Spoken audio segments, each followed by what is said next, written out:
Ya, halo. Selamat berjumpa kembali sahabat Mercury, sahabat YouTube. Apa kabar Anda semuanya? Senang saya bisa kembali menghadirkan Rumah Inspirasi. Dan saya Aldi Susanto, tuan rumah di Rumah Inspirasi. Senang juga bisa menghadirkan seorang anak muda yang akan menginspirasi kita semua dengan passionnya, yang kemudian juga membuat yang bersangkutan ini patut untuk kita hadirkan dan kita ulik gitu ya, kita tanya-tanya. Nama lengkapnya adalah Billy Junaidi. Iya. Ya, nama bekennya, nama bekennya itu Billy DJ. Iya, betul ya, Billy DJ. Tapi jangan dibayangkan bahwa ini dia seorang DJ, enggak ya. Sama sekali bukan ya. Oke, dan Billy ini seorang yang sangat passionate dengan teknologi, dia digital, betul, ya, IT lah ya, tentang IT karena kebetulan sekolahnya juga di kalau dulu saya memplesetkan sekolah kampusnya Billy itu sebagai sekolah tinggi-tinggi sekali gitu. Iya, betul. Banyak banget sih sebetulnya singkatannya. Iya. SCTS ya, alumni SCTS. Billy, apa kabar? Sehat? Sehat, Pak.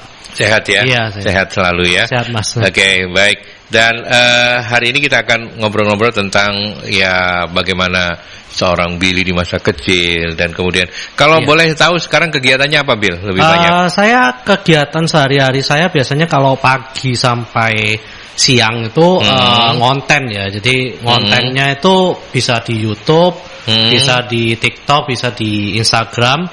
Tapi mainnya itu di YouTube. Terus kalau sorenya itu saya mulai ngajar programming untuk anak kecil dari umur 5 sampai 17 tahun lah. Oh, iya. Dan antusiasme mereka cukup ini ya. Cukup besar ya. Cukup besar karena sekarang mulai beberapa tahun terakhir ini kan di Surabaya ya, khususnya itu mulai anak kecil tuh diajarkan coding atau programming ini. Oke, iya. By the way, kalau boleh tahu sekarang sudah berapa muridnya? Cukup banyak? Muridnya belasan sih, sudah belasan ya. Dan itu range usianya juga rata ya? Ada yang dari 5, biasanya maksimal sekarang punya saya ini sampai 12 tahunan. Susah nggak ngajarin anak masih 5 tahun? Wah, 5 tahun tergantung relatif, anaknya ya? Sih. Sebetulnya bukan saya yang pintar ya, tapi anaknya yang pintar atau enggak itu tergantung dari anaknya. Kalau anaknya antusias, pintar, nggak males gitu, biasanya cepat masuknya. Jadi nggak masalah usia sebetulnya. Soalnya ada yang umur 11 gitu, kalau dia nggak, biasanya kan ada yang orang tuanya yang nyuruh ya. Nah itu kadang juga nggak bisa cepet masuknya, nangkepnya nggak masuknya nggak cepet gitu ya. Tapi kalau ada yang umur 5-6an yang dia antusias banget ya cepet banget gitu. Gitu ya. Iya. Kalau umur 17 kan relatif mereka udah kenal, jadi paling nggak ngajarinnya juga lebih mudah begitu ya. Nggak mesti. Enggak juga ya. Saya dulu pernah ngajar yang umur berapa ya? Hampir 30 gitu, udah kerja. Nah, ngajarnya itu setengah mati karena kan mungkin dia terbebani pekerjaan juga kan ya. Jadi saya ngajari yang muda itu nggak masuk gitu loh. Dan biasanya akhirnya mereka itu malas dan minta ya udahlah. Akhirnya ujung-ujungnya malah saya ngajarin tugasnya di kantor mereka. Akhirnya saya nggak mau gitu loh, makanya saya nggak mau ngajar yang lebih tua karena ujung-ujungnya malas dan saya cuma jadi jokinya aja gitu loh. Gitu ya. Ya karena memang apalagi kalau misalnya usia kerja memang agak susah ya. Betul. Mengatur waktunya, dan kemudian ini kan butuh keseriusan, butuh ketekunan. Betul, ketekunan. Yang penting bukan pintarnya tapi rajinnya sebetulnya. Gitu ya. Tapi apa yang apakah memang sejak kecil Billy sudah punya passion untuk IT atau gimana ceritanya? Tapi asli arek Surabaya ya? Oh, asli. Arek Surabaya asli lah. Mau ngomong Jawa ya iso. Ngomong Surabayaan ya gampang ya. Karena kita sama-sama orang Surabaya ya. Iya. Berarti cerita dong. Billy lahir di mana, sekolahnya di mana? Dan boleh. Kalau saya ngelihat modelnya. Kalau saya ngelihat potongannya ini kayaknya nggak bandel deh ya waktu kecil ya. Saya nggak ada model-model bandel, nggak kayak penyiarnya gitu loh. Enggak. Mungkin bisa diomong nggak bandel. Nggak bandel ya. Iya, oke. Lahir di Surabaya. Lahir di Surabaya. 36 tahun yang lalu ya. Betul. Sekitar 30 tahun. Iya. Masih relatif sangat muda gitu. Dulu SD, SMP, SMA di mana? SD-nya saya di Petra WR Supratman itu. Oh, dekat sini ya. Iya. Terus SMP SMA saya di dekatnya Manyar, yang Petra Manyar, yang 2 sama 3 itu di sebelah. Nah, terus habis gitu ya universitas saya kan di STTS. Nah, itu sekarang STTS ini udah enak banget sih. Iya, betul. Waktu itu nggak ada ceweknya, terus terang. Oh, cowok. Iya, jadi kalau udah suntuk, stres, lihat kanan kiri semuanya cowok gitu kan, tambah stres. Nah, tapi sekarang udah beda karena ada kelas desain. Dulu nggak ada kelas desain kan. Sekarang ada kelas desain. Sekarang udah ada kelas desain, kelas marketing apa, saya nggak tahu lah. Pokoknya banyak dan mulai nyampur. Namanya gitu. Juga sudah bukan STTS ya sekarang ya. ISTTS Institute ya jadi. Iya, ISTTS ya. Nah, terus setelah itu saya kerja. Jadi saya mulai kerja di Jakarta pertama kali. Oh, setelah fresh graduate lulus itu kerjanya di Jakarta? Iya, saya kerja di Jakarta. Di IT juga? Di IT. Jadi karena ada CEO-nya itu tertarik, dia itu waktu itu kita nggak kenal. Zaman itu belum ada yang namanya cloud computing. Nah, cloud computing itu kan kayak service yang di web gitu ya. Jadi kita nggak punya programnya, tapi kita tinggal pakai lewat website. Nah, itu nanti kita tinggal masukkan data di situ, semuanya disimpan lewat. Makanya cloud itu kan awan kan, lewat internet gitulah intinya. Nah, waktu itu juga Google tuh belum masuk ke Indonesia penuh.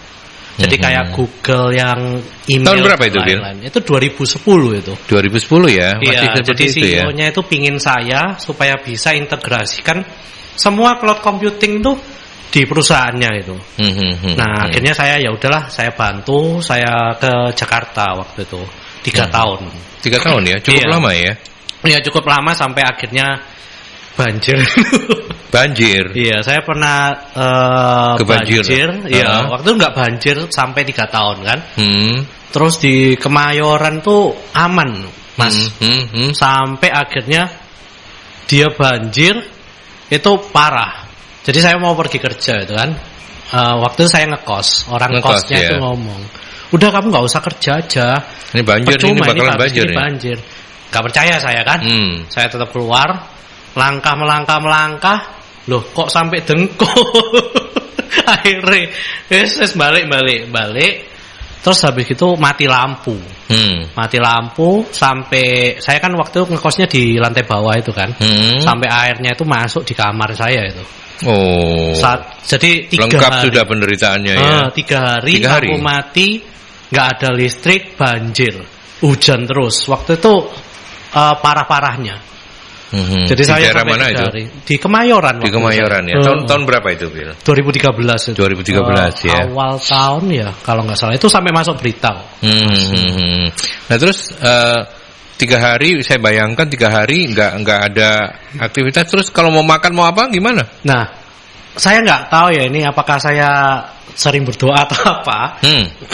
Waktu itu saya sehari sebelumnya itu saya nyetok air 3 liter gitu kan, yang besar-besar. Sama nyetok sari roti itu yang bisa disobek-sobek itu ada 2 sama 2 yang ya pokoknya sari roti lah ya.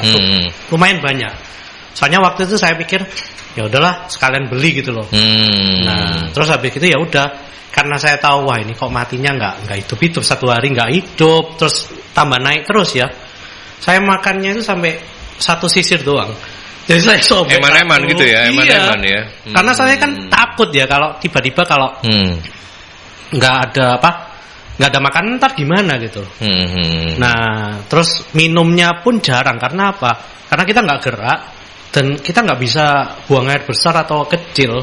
Oh gitu ya? Iya, karena itu kan masuk di kamar sampai ini. Udah sampai segini ya. Jadi nggak bisa tidur dong? Tidur gimana tidur? tidurnya kan pakai ranjang. Oh, masih di bawah ranjang ya? Masih di bawah ranjang untungnya. Tapi ya udah masuk sampai saya yang listrik di bawah itu saya angkatin semua ya. Ya, ini intermezzo membayangkan Surabaya, bersyukurlah kita di Surabaya kita nggak pernah banjir kayak begitu ya. Iya, Jakarta memang kalau banjir luar biasa gitu ya. Betul. Ya. Dan setelah itu sudah merasakan lengkap penderitaan, balik lagi, pulang kampung. Itu saya balik kampung. Terus habis itu saya ingin melanjutkan ke S2. Nah, S2 saya cari-cari, akhirnya saya memutuskan untuk nyoba di ITS. Nah, ITS itu yang saya baru tahu ternyata ya, itu kan ratusan itu yang waktu daftar itu. Di tes itu ratusan dan saya kepilih. Nah, saya baru tahu setelah 1 semester. Kok cuman ada saya sama 1 cewek yang ya anggapannya bukan yang kayak apa ya? Saya ini kan keturunan Cina. Oh iya, non pribumi ya. Gitulah. Kok cuman 2 ini, yang lainnya kok enggak? Terus ternyata dengar setiap semester itu cuman dipilih 1 cowok sama 1 cewek. Cewek untuk yang minoritas gitu. Minoritas, betul. Oke. Nah, saya baru kok cek untungnya gitu loh. Nah, ya jadi di sana tapi fun kok. Maksudnya teman-teman saya juga gak ada masalah gitu ya. Tapi saya ada 1 cerita yang mengenang banget nih. Tapi S2-nya sampai selesai ya, Bil? Oh, selesai ya. Selesai. Ya, penuh perjuangan tapi selesai. Jadi ada 1 cerita itu saya lupa ya, itu dosen apa, tapi dia itu salah satu direkturnya di itu yang apa? Dekatnya Delta itu hotel. Nah, dia tuh ngajar di situ nasi goreng yang meso itu loh. Dia yang membuat nasi goreng yang meso itu. Iya. Oke. Itu aslinya jangan cuman komentar katanya dia, singkatannya. Nah, tapi diplesetkan gitu. Nah, waktu itu saya ngomong-ngomong, nah terus dia itu bercanda gitu. Di 1 kelas kan cuma saya doang yang itu. Terus, kamu bisa bahasa Mandarin katanya. Ngomong enggak itu bisa. ketika di mana itu? Waktu di itu? ITS. Di ITS. Dia ngajar gitu. Ngajar. Jadi dia kalau beberapa malam beberapa hari itu dia ngajar di sana. Jadi kayak anggapannya sampingan ya. Banyak sih. Dia chef tapi bisa enggak, dia bukan chef, tapi dia chef. Direktur, maksudnya dia yang melakukan kayak konsepnya gitu. Nama-namanya kan nyeleneh semua. Iya.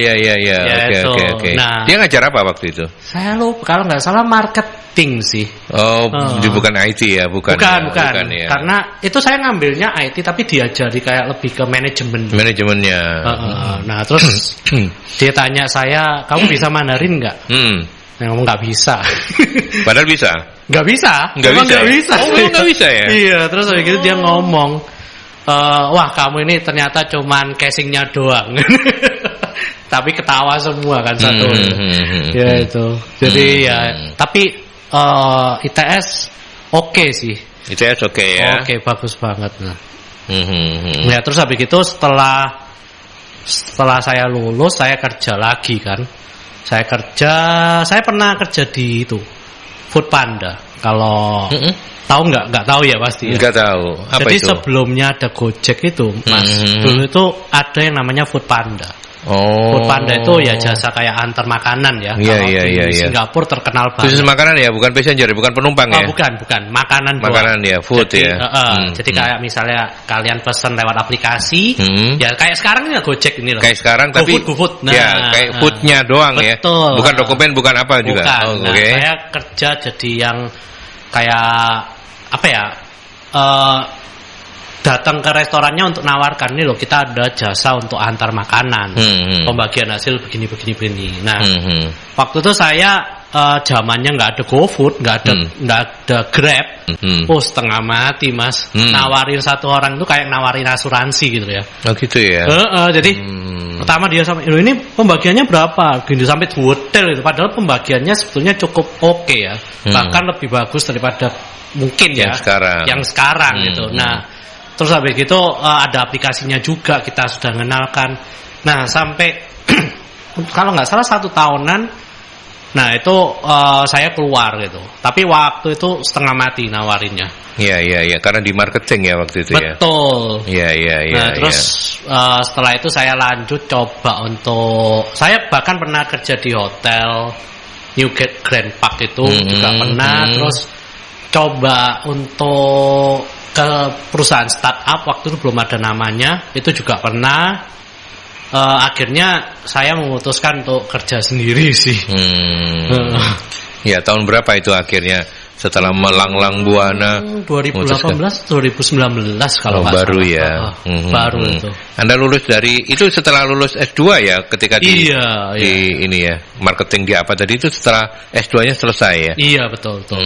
Ketika kuliah itu tapi kuliah itu setelah balik dari Jakarta. Kuliah yang S2 setelah dari Jakarta. Dan itu pure kuliah aja ya? Kuliah aja. Sudah menikah waktu itu? Oh belum. Oh belum ya? Menikah baru-baru aja sih. 2 tahunan lah. Menikah 2 tahunan. Iya. Oke, nanti cerita ya. Boleh. Ketemunya di mana gitu ya? Baik, nanti kita lanjutkan kembali. Bill, kita break dulu ya. Kita ke iklan dulu, sahabat Mercury, dan silahkan kalau Anda mengenal Billy Junaidi atau Billy DJ ini, silakan Anda menelpon di 0315620096 untuk say hi dengan beliau, atau juga melalui WhatsApp boleh di 0817300096 ya.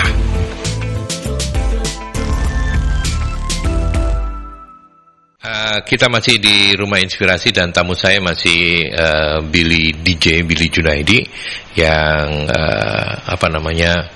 memutuskan passionnya untuk tidak melanjutkan di jiwa, bukan jiwa tapi usaha papa gitu ya. Karena Billy merasa memang jalurnya beda gitu ya sama papa ya. Dan apakah passion ini memang muncul ketika Billy umur berapa? Passion ini sebetulnya munculnya waktu SMA lah. Iya, SMA waktu. Gitu soalnya ya? Saya mulai sering lihat berita teknologi itu mulai SMA, bahasa Inggris semua kan waktu itu. Apalagi internet udah mulai gampang ya. Nah, akhirnya saya mulai lihat-lihat, tiap hari saya ikutin gitu loh. Sampai akhirnya sekarang ini gitu loh. Cuman nyari passion itu menurut saya nggak segampang itu. Ya, jadi boleh cerita ya, Bang? Boleh. Oke. Boleh. Ya, jadi passion itu saya baru, kalau misalnya sadar passion saya itu apa, itu dalam 3-4 tahun terakhir lah. Karena kalau ditanya passion biasanya orang ngomongnya sukanya apa, betul ya? Nah, tapi sukanya apa itu belum tentu passion kalian. Ya, nah, contohnya saya suka main game, saya suka nonton entertainment atau apa. Tapi kalau saya ditanya, apakah kamu mau kerjaan kamu main game sampai tua? Nggak mau aku, karena capek. Menurut saya capek itu. Nah, apakah kamu mau kayak membahas entertainment sampai tua? Nggak mau, karena menurut saya capek juga.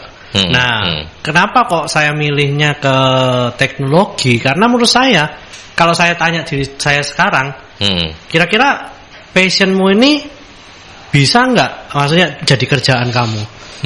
Nah, yang penting itu dulu. Dan saya ngomong, oh bisa, karena saya suka banget gitu. Suka bangetnya itu sampai nggak mikirin bahwa itu kerja. Nah, itu yang pasti jangan sampai passion kalian itu kalian anggap itu bikin kalian capek. Itu intinya. Kalau saya ya, punya seperti itu. Untuk membedakan hobi dengan passion itu ada di situ kira-kira. Betul. Artinya kalau bicara soal passion, Anda mau membuat Anda bangun lebih pagi, tidur lebih larut, gitu ya, kerja lebih semangat. Itu baru passion.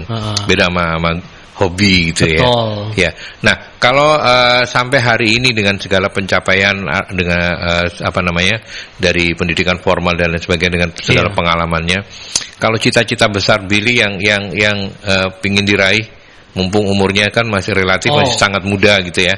Apakah Anda ingin misalnya saya ingin menciptakan sebuah program aplikasi kayak apa gitu? Apa kalau cita-cita saya sekarang sih itu saya ingin punya membangun kayak komunitas yang bisa mereka itu bisa saling bantu ya. Jadi kalau misalnya di YouTube itu kan yang komentar-komentar itu bisa saling bantu. Nggak perlu saya sendiri yang harus jawab, tapi mereka juga bertumbuh bersama saya supaya tambah pintar gitu ya. Nah nanti kalau misalnya mereka tambah pintar, ada yang tanya, mereka juga bisa saling bantu. Karena menurut saya sendiri itu bukan yang paling pintar gitu ya. Bahkan kadang ada video saya yang saya nggak tahu gitu loh. Nggak seluruhnya saya benar lah intinya ya. Nah itu kalau ada yang mau menimpali jawaban yang benar itu saya welcome banget gitu kan. Karena supaya untuk yang tanya-tanya pingin tahu itu semakin lebih tahu gitu ya.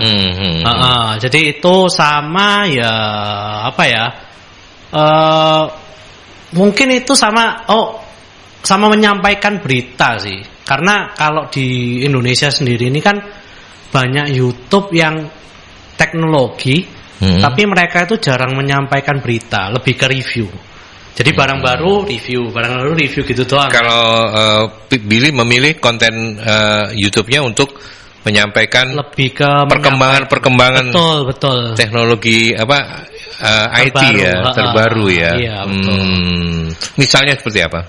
Misalnya yang lagi hot-hotnya ya menurut saya ini di Indonesia memang nggak begitu kerasa, tapi di luar negeri itu udah kerasa banget sekarang. Terutama mulai bulan Juli tahun ini. Perkembangan AI itu loh, artificial intelligence itu sekarang lagi gila-gilanya. Soalnya ini contohnya ilustrator di Amerika itu sekarang merasa terancam karena ada satu program itu namanya DALL-E 2. Dia itu AI yang kalau kalian nulis, jadi kalau kalian nulis misalnya astronot lagi naik kuda di misalnya di gunung gitu ya. Nanti dalam waktu hitungan nggak sampai 1 menit itu ada banyak gambar yang menggambarkan tentang hal itu. Jadi itu namanya text to image AI. Nah itu salah satunya. Masih banyak lagi. Contohnya ada yang voice cloning. Voice cloning ini ngeri sih, Mas. Karena apa?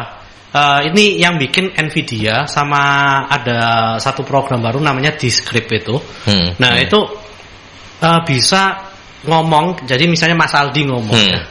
Mas Aldi ngomong, terus habis gitu dia ngerekam suaranya. Sekitar 5-10 menit. Kalau Nvidia sampai 30 menit. Jadi Mas Aldi harus ngomong sesuai yang udah tulisan itu. Nah nanti dalam waktu 30 menit lah anggapannya itu, Mas Aldi misalnya nulis sesuatu, udah nanti suaranya jadi Mas Aldi. Hampir bukan kayak suara robot udah. Jadi bener-bener kayak tinggal nulis jadi suaranya Mas Aldi. Tinggal jadi suara. Iya, gila. Sampai nggak kayak robot gitu ya. Jadi ada naik turunnya, kayak manusia biasa gitu.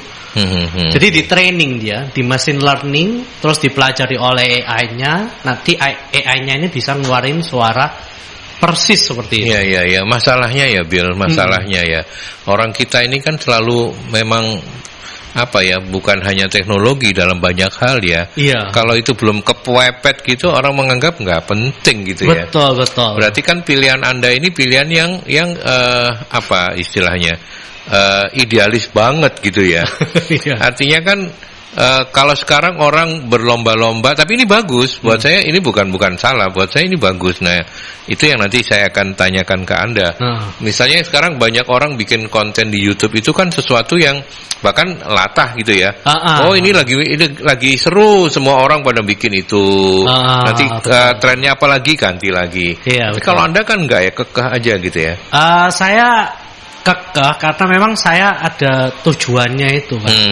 Jadi kalau misalnya meskipun Billy tahu bahwa untuk menciptakan environment ya orang-orang yang sepaham dengan Anda, minimal anak-anak muda yang kemudian paham tentang perkembangan IT yang sekarang ini sudah meresahkan di negara lain.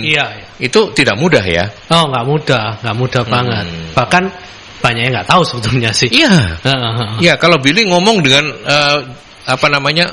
orang-orang yang seumuran saya juga agak sulit untuk memahami artificial tadi itu ya. Ya. Oke, tapi kenapa masih tetap bersemangat untuk itu?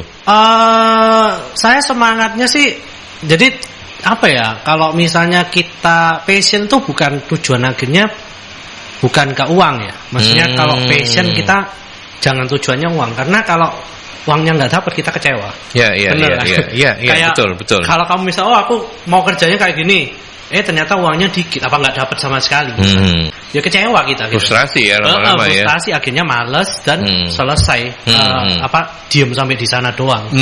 Nah, tapi kalau misalnya kita nganggep passion itu sebagai hobi, sebagai apa yang kita mau sampaikan ke orang, ya kita nggak usah lihat ke uangnya dulu gitu loh. Kita nggak akan lihat. Saya nggak mau munafik. Memang tujuan akhir pasti kita akan lihatnya ke uang supaya bisa membantu passion ini lebih besar lagi kan. Betul. Tapi kalau pertama kali ya jangan lihat di sananya dulu, karena kayak bisnis juga lah ya. Kita lihat semua bisnis itu juga membangunnya malahan modal dulu yang keluar duit dulu, belum balik modal ya. Kalau di passion itu lebih kayak kita keluar modalnya dikit banget, dan tapi jangan mengharapkan kembalinya juga besar. Ya pasti pelan-pelan ya namanya. Nah dari situ saya lihat, kalau passion saya di sini ya saya tetap kerja yang lain, ini sambilan dan sinkron ya, paralel jalannya bareng. Nah, jadi dari situ saya sih impiannya ke arah yaitu ingin at least ada komunitas sendiri yang bisa saling pintar lah ya, saling bantu-membantu. Oleh karena itu sih, ya itu sih, saya lebih pingin ke sana. Tapi di Surabaya ini loh, komunitas kayak teknologi itu hampir nggak ada loh. YouTuber teknologi aja di sini kayaknya di Surabaya nggak ada. Ya, YouTuber yang cukup besar ininya juga nggak banyak, ya. Dan jangankan ngomong yang lebih spesifik teknologi gitu ya. Ngomong YouTuber yang umum saja itu jarang yang dari Surabaya. Iya. Semarang ada DKID itu. Kalau nggak Malang, Semarang itu. DKID itu kan Jawa Timur juga ya, maksudnya masih Malang atau Semarang sih. Ya, cuma kan jauh. Kalau mau collab sama dia lumayan, tapi dia orangnya baik sih. Jadi waktu itu saya belum terkenal, masih pertama kali bahkan ya. Saya kan minta, Mas saya boleh pakai nggak kayak sapaannya di konten saya. Anggapannya saya kayak pingin beberapa dari YouTuber, terus saya gabung dengan saya gitu. Saya itu mau jadi kayak dia gitu loh. Nah itu dijawab nggak sampai 1 jam loh. Oh silakan Mas gitu, pakai aja. Loh nggak masalah gini. Oh nggak, udah pakai aja nggak masalah saya. Nah itu cuman saya belum sempat kayak kesananya waktu tiba-tiba kan pandemi kan. Nah pandemi ini yang bikin kacau itu. Oh gitu ya. Ya maksudnya kan nggak bisa ketemuan, collab dan lain-lain gitu. Dan apa namanya? Justru ketika ingin menciptakan sebuah komunitas itu Anda harus face to face ya Bill ya. Nggak cukup malah online gitu saja tidak cukup ya. Harusnya sih ke face to face-nya ya. Soalnya kan gimana orang pasti pingin kenal kita yang sesungguhnya. Kalau di YouTube itu kan kita bukan yang sesungguhnya 100% lah ya. Karena kan kita kan ngedit juga. Susah kan ngedit video itu kan susah kan. Ada yang ngomongnya kelapaan, dipotong-potong, nyesuaiin suara sama gambar. Betul. Gitu kan. Nah, video pertama itu saya ingat banget, saya cuma ngomong nggak sampai 5 menit.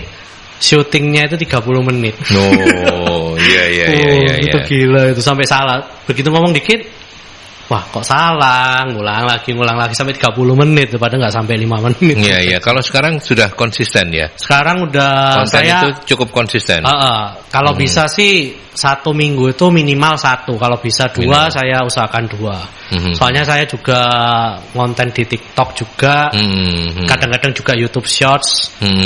Sekarang kan ada YouTube Shorts. Betul, terus habis gitu Instagram yang saya agak susah untuk handle hal-hal baru, tapi kedepannya saya pingin Instagram itu lebih kayak slide sama mungkin kalau reelsnya itu sih. Karena menurut saya ketika bicara soal passionnya Billy ini, Instagram sama TikTok kayaknya kurang cocok ya. Iya. Ya, akun kanal yang paling pas ya YouTube ya. Betul. Karena itu bisa ada komunikasi, bisa ada ini juga begitu ya. Iya.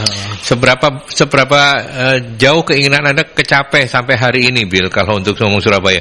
Kalau itu mau diprosentase berapa? Baru 10%, 30%, 50%? Mungkin kalau persentase ini mungkin masih 10% sih. Kecil banget ya. Iya. Tapi Anda juga memulainya baru ya, Bill? Saya berapa mulainya itu awal 2021. Terus habis itu sempat bulan 9 tuh saya ada anak saya lahir. Jadi waktu itu tempat saya ngonten di kamar tuh dikuasai oleh anak. Akhirnya saya sempat vakum berapa bulan. Nah, saya mulai serius lagi itu akhir Juni tahun ini. Baru. Karena saya ada tempat sendiri, kayak studio sendiri lah. Sudah ya. Punya studio sendiri ya. Untuk bisa ngonten lagi gitu. Oke. By the way, Billy ini sahabat Mercury, putranya satu ya baru ya? Putrinya satu. Putri, anak satu, putri, istri satu ya? Iya jelas lah. Kalau dua ntar. Ini bukan karena di kamera saja bisa ya? Bilang saya. Bukan cuma di kamera bilang satu ya? Enggak ya? Memang... enggak. Pasti cuma satu. Iya, sabar ya. Istrinya satu namanya Jessica toh? Iya. Karena saya sudah barusan kenalan. Oke, baik, nanti kita lanjutkan ya, Bill ya. Kita break boleh. Dulu ya. Kita break ke iklan dulu.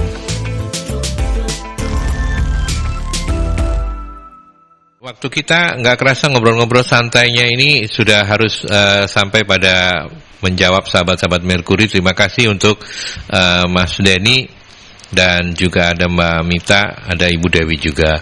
Saya mulai dari Denny dulu. Mas Denny menanyakan apa sih menariknya bagi seorang Billy menguasai coding? Apa suka dukanya sebagai guru coding selama ini? Ya, suka dukanya saya cerita dukanya dulu aja ya. Dukanya itu kalau dapat murid yang males. Susah diajari, bukan susah sih sebetulnya. Ya males lah. Iya. Ada banyak sih. Contohnya ya, kayak misalnya ada satu murid tuh ya, baru saya mulai, kok boleh nggak ke WC dulu? Ya. Ada aja gitu ya. Terus habis itu 10 menit baru jalan, disuruh bikin, stres. Kok boleh ke WC lah? Sampai loh, kan kamu baru ke WC 10 menit lalu. Terus oh ya kok nggak jadi. Ya umur berapa itu? Itu umur 11 itu. Oh iya. Jadi dia merasa kayak mungkin stres atau apa. Jadi akhirnya dia nggak konsen gitu ya. Lebih nggak konsennya. Karena sebetulnya coding itu nggak susah. Kalau kalian suka. Tapi kalau kalian nggak suka jadi susah. Susah banget. Karena yang penting itu bukan pintarnya, tapi nggak menyerahnya. Okay. Karena kalau misalnya coding salah, harus ngulang terus. Jadi intinya trial and error. Jadi sampai bisa itu. Nah, terus kalau sukanya, kadang-kadang anak-anak itu umur 5 sampai 16 tahun itu lucu-lucu gitu loh. Jadi kita kayak nostalgia di masa lalu gitu ya. Saya dulu juga pernah kayak gini gitu.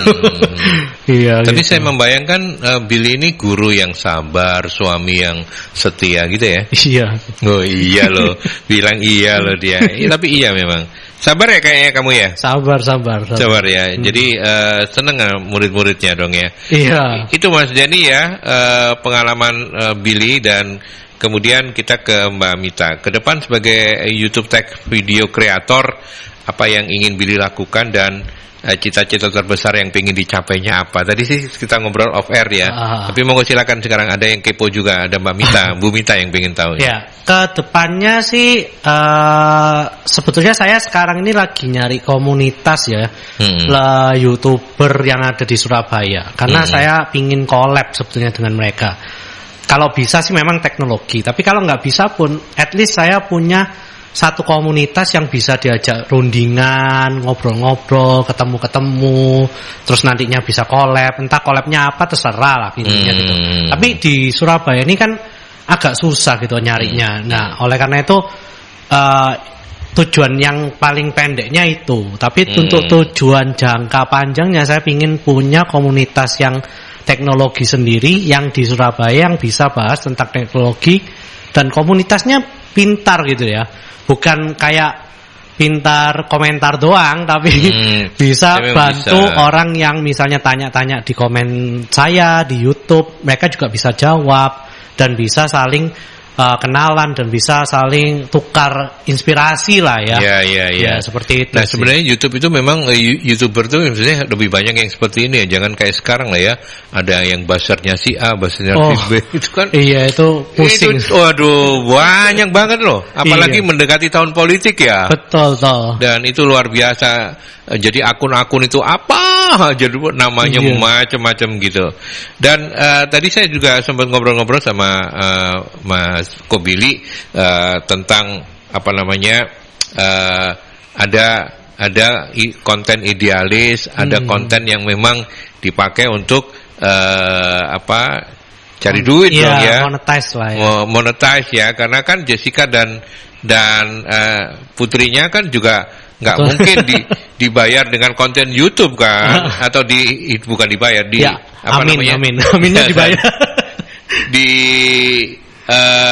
hidupi dengan itu. Dan itu juga yang nanti akan dilakukan, dan sudah memutuskan bahwa YouTube memang jadi pilihan ya untuk terus, artinya untuk akan konsisten. Terus konsisten pasti akan karena konsisten, ya. Itu udah pilihan hidup dan passion dan juga impian saya sih sebetulnya juga. Billy memprediksi akun YouTube itu atau kanal YouTube itu pasti akan bisa bertahan dalam jangka waktu yang ini. Selama kalian nggak nyerah, itu pasti jalan terus. Karena kalau kalian udah nyerah, ya udah stop di situ aja. Kayak misalnya gini, pertanyaan saya, kayak misalnya kita membayangkan dengan Facebook lah ya. Dulu kayak gimana memulainya? Tapi sekarang kan sudah mulai meredup. Akankah YouTube juga akan mengalami kondisi yang kayak begitu? Nah, oke, saya akan cerita dikit dulu ya. Boleh. Jadi YouTube ini sebetulnya saya pilih karena apa? Karena kita nggak milih, sebetulnya kalau content creator kita nggak milih platformnya. Kalau YouTube itu platformnya. Tapi kenapa saya mainnya milih ke YouTube? Karena dia salah satu yang memiliki platform yang memiliki video panjang terbesar di dunia. Nah, kalau kalian belajarnya cuma video pendek dan setiap hari kontennya video pendek, kalian tuh akan kesusahan untuk ngonten video panjang. Nah, tapi kalau kalian mulainya dari YouTube, kalian kontennya video panjang dulu, nanti lama kelamaan itu video pendek itu gampang banget. Saya bahkan TikTok itu baru belajar 2 bulan lalu dan udah fasih banget gampang, ya. Nggak susah karena toolsnya lebih gampang. Karena sudah terbiasa ngedit YouTube yang memang lebih ribet ya. Lebih ribet banget gitu. Kalau makanya itu saya milihnya ke YouTube, bukan berarti saya akan selamanya di YouTube, enggak. Kalau ada yang lebih bagus dari YouTube, saya juga akan masuk gitu ya. Jadi bukan milih platform tapi milih ke video panjangnya itu. Iya. Karena teknologi itu siapa yang bisa menyangka ya. Betul. Perkembangan sekarang ini memang sangat luar biasa. Wah, cepat banget. Yang namanya apa, metaverse kayak gitu itu. Betul, metaverse itu. Itu yang saya sampai sekarang tuh membayangkan membayangkan dalam benak saya seperti apa metaverse tuh masih nggak bisa. Kecuali cuman nanti itu ada kayak kehidupan di yang lain yang bisa membuat kita jadi ada di alam yang lain kayak gitu kira-kira. Iya, itu sebetulnya kalau metaverse itu avatar dari kalian. Jadi kalau kalian di sininya misalnya Mas Aldi jadi penyiar radio, di metaverse misalnya Mas Aldi mau jadi omongannya misalnya orang kaya itu pura-puranya ya bisa gitu loh. Jadi kayak kepribadian lain dari Mas Aldi yang nggak bisa Mas Aldi sampaikan di dunia asli gitu. Tinggal mukanya diganti, bajunya dibuat gimana, pokoknya benar-benar beda lah ya. Iya. Nah, itu kan susah banget untuk kita bisa memahaminya gitu ya. Kalau kita nggak ngerti digital teknologi gitu ya. Betul. Ada pertanyaan juga dari Ibu Dewi. Selamat sore Ibu Dewi, terima kasih sudah mampir di perbincangan ini. Kok Billy, apa masih single atau sudah berkeluarga? Sudah, saya yang menjawab. Sudah berkeluarga. Kalau sudah ketemu mantan pacar di mana dan berapa putra-putrinya? Putrinya 1. Istri mantan juga. Pacar bener sih. Iya, mantan pacar. Istri juga 1. Jadi ketemu di mana? Oke. Dulu saya ketemunya itu waktu ada teman saya nikah kan. Nah, saya ini jadi kayak best man-nya. Nah, terus istri saya itu waktu itu mantan pacar saya itu dulu waktu itu jadi bridesmaid-nya. Nah, akhirnya kita kayak pasangan. Terus habis itu ya kenalan lah. Terus mulai dari sana saya mulai ya deketin dan akhirnya ya married gitu. Berarti yang nembak Billy dong? Nah iyalah, masa yang cewek. Loh, nggak mungkin saja gitu. Langsung diterima ya? Apa nggak diolor-olor dulu gitu? Lupa, waktu itu kayaknya nggak seberapa lama kok ngolornya. Ngolornya nggak seberapa lama. Lu ketawa-ketawa lo Jessica lo. Jadi memang sudah langsung klop ya. Iya, jodoh itu memang kayak begitu ya. Iya. Dan akhirnya kalian memutuskan menikah di tahun? Di tahun 2020. Dari 2020 ya. Waktu itu sih ya musimnya pandemi ya. Wah susah itu. Iya. Berarti nggak boleh pesta ya waktu itu ya? Oh nggak boleh. Justru saya waktu itu sampai acaranya sebetulnya kan udah di plan lama ya. Sampai maunya lumayan besar sampai jadi kecil banget. Jadi intimate gitu. Jadi cuma 30 orang teman kita yang diundang. Yang sangat dekat ya. Betul. Bahkan kayak saudara-saudara saya juga kalau bisa nggak dulu karena kan takut kan mereka. Untungnya acaranya yang 30 orang tuh yang nggak datang cuma 2 orang kalau nggak 3 orang. Ya jadi bersyukur ya. Bayangkan kalau kemudian 30 yang diundang separuhnya itu pada takut semua juga gitu. Kan sedih banget gitu kan. Betul. Sedih banget gitu. Tapi ya akhirnya happy ending juga gitu ya. Ya oke. Baik, dan itu pertanyaan dari Ibu Dewi. Jadi Kobili ini sudah nggak single, sudah berkeluarga dan ketemu mantan pacarnya itu ketika kalau orang kita bilang jadi pagerayu ya, sama pagar bagus, bukan ya? Bukan ya? Kayak basement sama bridesmaid tuh kayak yang banlang itu loh kalau orang Cina. Ya. Banlang sama banyan itu loh. Iya. Pendampingnya. Iya, paham. Oke. Jadi ya, tapi di mana saja lah ya namanya jodoh itu bisa ketemu. Betul, jodoh itu nggak bisa kita cari, tapi bisa kebetulan terjadi lah itu. Menurut saya ya. Ya, saya juga tertarik untuk melanjutkan tadi pertanyaan dari yang Mbak Mita tanyakan ya, apa cita-cita terbesar yang ingin dicapai tadi. Kalau Billy menyampaikan bahwa ini pingin bisa ada sebuah komunitas gitu. Betul. Nah, selain itu Bill, apalagi yang selain itu sih ini agak cita-cita selfish ya. Selfish itu saya sendiri yang Iya. Sebetulnya saya itu kenapa passion saya itu juga salah satu itu ini yang saya pingin tuh karena saya pingin kalau bisa sampai tua unboxing barang-barang teknologi setiap hari yang baru-baru itu sampai tua gitu loh. Karena saya suka banget unboxing barang teknologi baru. Jadi kalau saya unboxing tuh kayak, wih, ternyata dalamnya gini. Kadang-kadang boxnya pun tuh kan aneh-aneh ya. Terutama kalau boxnya yang punyanya Apple itu ya. Kan desainnya minimalis tapi ternyata waktu kita buka, ternyata dipikirkan baik-baik gitu loh dalamnya. Nah, terus barangnya juga yang aneh-aneh. Bocorannya sih tahun depan tuh bakal ada kacamata udah. Jadi dulu kan ada Google Glasses, tapi ini yang punyanya Apple. Untuk nyambung ke arah metaverse itu. Tapi bukan ke metaverse-nya, dia lebih ke arah AR-nya dulu.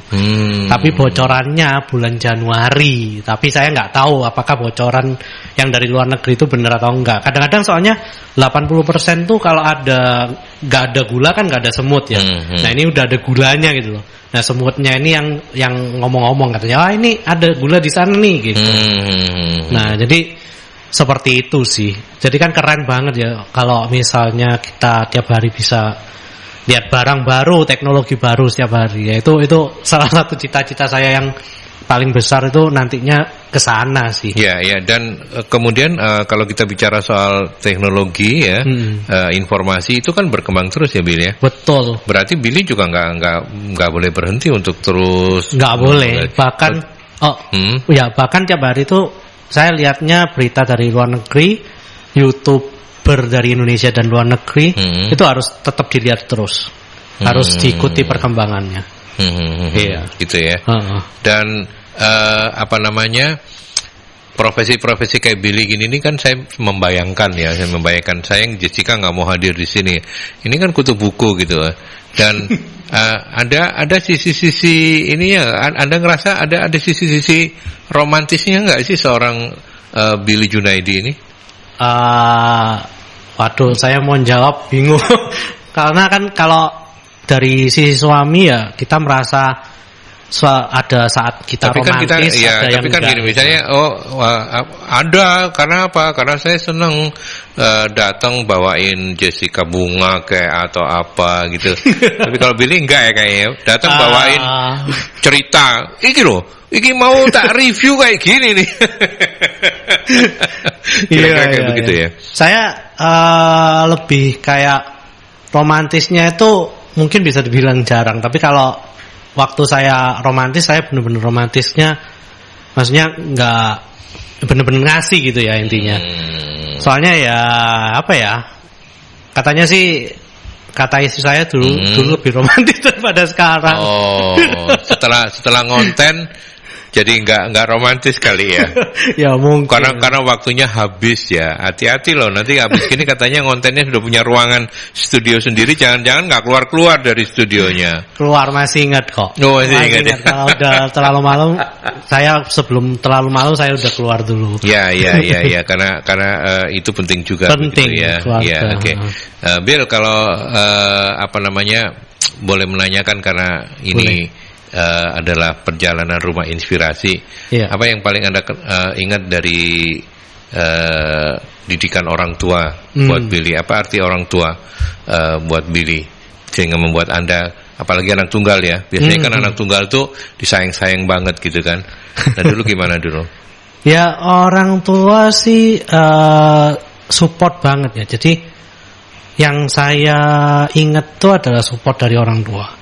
Karena kalau intinya gini, kalau di mana kita nggak ada yang support, tapi orang tua itu selalu ada dan hadir untuk supportnya. Sekarang sih tambah keluarga ya. Tapi waktu mertua, gitu ya. Zamannya susah-susah dan lain-lain sebelum punya istri dan anak itu. Orang tua itu adalah salah satu yang support saya gitu ya. Papa Mama tidak pernah mengarahkan untuk melanjutkan jelas dagang. Tentu pasti ada. Nah itu nggak konflik nggak waktu itu karena kan Billy kayaknya passion saya nggak kesana banget ya Pak. Gitu. Ya saya nggak tahu gimana ya, maksudnya kalau sama papa saya itu dulu papa saya itu suka ngajarin orang, tapi sama anak sendiri itu kayak mau ngajarin tuh males, saya jadi bingung kan. Jadi intinya kalau saya disuruh untuk ngelanjutin tapi nggak diajarin, saya juga lost. Tapi mungkin waktu kecil tuh saya kalau diajarin tentang hal itu saya nggak suka gitu loh. Memperlihatkan ketidaksukaan sehingga kemudian orang tua juga akhirnya bukan malas, orang tua juga akhirnya mikir jangan-jangan nanti kalau tak paksa jadi nggak maksimal. Mungkin juga bisa seperti itu. Akhirnya kan saya sukanya di arah IT juga kan. Jadi sebenarnya di teknologi sih, di IT itu awalnya ya nggak suka tapi terpaksa suka karena salah masuk jurusan pertama. Oh gitu. Iya, saya kira kan saya sukanya kan dari game. Nah, di game itu kan ada gambar-gambar gitu ya. Nah, tapi ternyata setelah masuk kok ngoding gitu ya. Nah, ngoding itu kan setengah mati dan kok cuman gini gitu ya. Meskipun bisa bikin game tapi jauh banget. Kalau pertama kali nggak bisa bikin kan.